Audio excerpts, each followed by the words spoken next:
Hello বন্ধুরা, welcome to day 12। আজকে আমি যে এই 10 দিন 11 দিন ভিডিও তৈরি করলাম, তার মধ্যে একটা প্রবলেম আমি ফেস করে যাচ্ছি।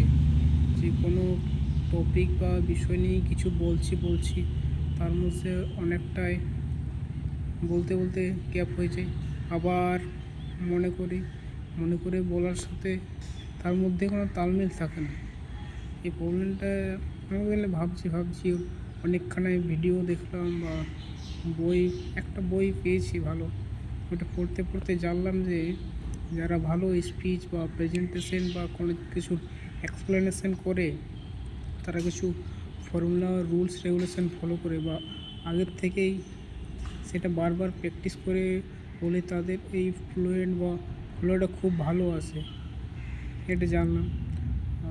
কী কী রুলস রেগুলেশন বা ফর্মুলা ইউজ করে তা যদি